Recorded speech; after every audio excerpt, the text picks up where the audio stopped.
Trabalhei como enfermeira em diversos hospitais e instalações antes do hospital atual em que trabalho. Antes, estive em um hospital de geriatria que ficava a 30 minutos de minha casa. Já tinha experiência em lidar com pacientes idosos, então isso não era algo novo para mim. Estava trabalhando neste hospital há apenas algumas semanas, e você logo entenderá por que esta história se passa no penúltimo dia de trabalho. Sem eu saber, no início daquela noite, estava escalada para o turno da madrugada e estava extremamente cansada, com horas de sono acumuladas em déficit. Fui designada para a ala de Alzheimer, onde os pacientes adoravam a minha presença.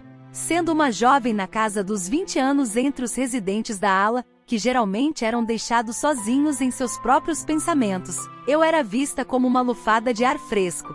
Era alguém que poderia conectá-los com o presente ou com o dia a dia. Quando você está sozinho, pode viajar mentalmente para outros lugares, mas com alguém em seu espaço, você está ancorado naquele momento no tempo. Naquela noite, eu estava cuidando de vários pacientes, mas um deles estava mais agitado que os outros. Seu nome era Sarah, e era a minha primeira noite cuidando dela. Sempre que eu entrava em seu quarto, ela falava sobre vozes que ouvia e um homem vestido de preto que via no canto do quarto. A outra senhora no quarto dela pediu para que a cortina fosse fechada antes do meu turno começar, para que Sarah a deixasse em paz. Ela era uma senhora doce que sorria sempre que eu estava por perto, mas não falava muito e era muito esquecida. Como comecei meu turno por volta das 21 horas, a maioria dos pacientes já estava dormindo às 23 horas, mas não Sarah. Sempre que ela me chamava para o quarto, estava assustada com essas vozes que alegava ouvir e o homem de preto que continuava a encará-la no canto do quarto. Confesso que isso estava me deixando um pouco assustada também. Acredito que em sua mente ela estava vendo e ouvindo essas coisas, e eu tinha empatia por ela, pois imaginava que fossem experiências aterrorizantes.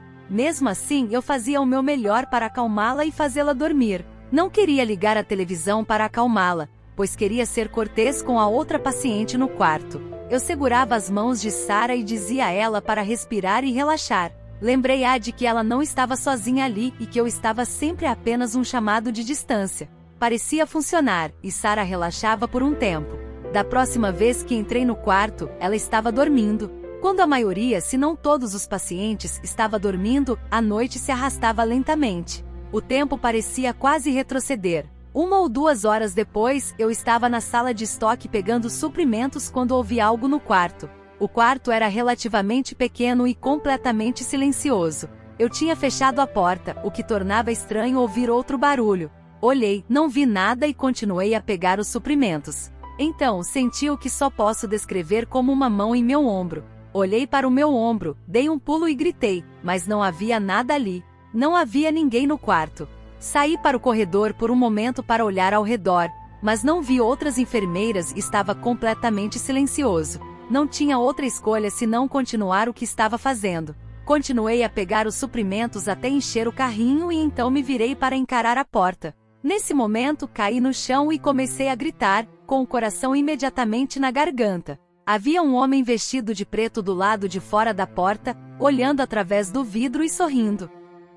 Meus gritos foram altos o suficiente para acordar toda a ala. O homem desapareceu de vista segundos depois, através da janela de vidro da porta. A porta se abriu e uma das minhas colegas enfermeiras veio me ajudar a levantar, pois eu estava histérica. Perguntei a ela se ela tinha visto o homem vestido de preto, e sua resposta foi: "Que homem? Não há mais ninguém aqui." Verificamos todos os quartos da ala e não havia ninguém vestido de preto lá. Meus gritos também acordaram Sarah, que estava em um sono leve, e quando entrei em seu quarto, ela começou a falar sobre as vozes, desta vez, os gritos, que ela não sabia que eram meus gritos. Perguntei a ela como o homem de preto era, se ele estava sorrindo, e ela olhou para mim.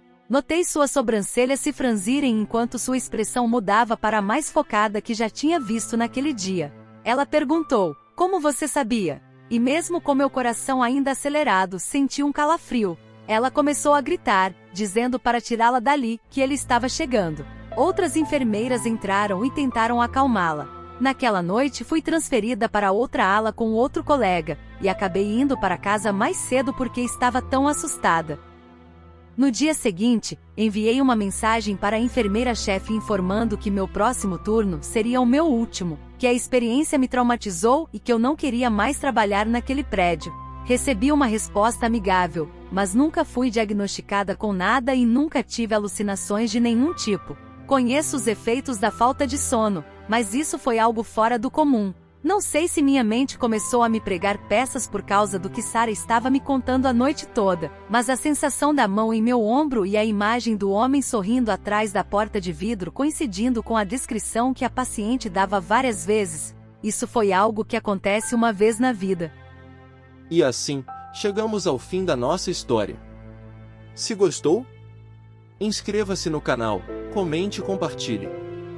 Se quiser compartilhar alguma história ou algum enigma misterioso, escreva nos comentários. Obrigado! Até a próxima!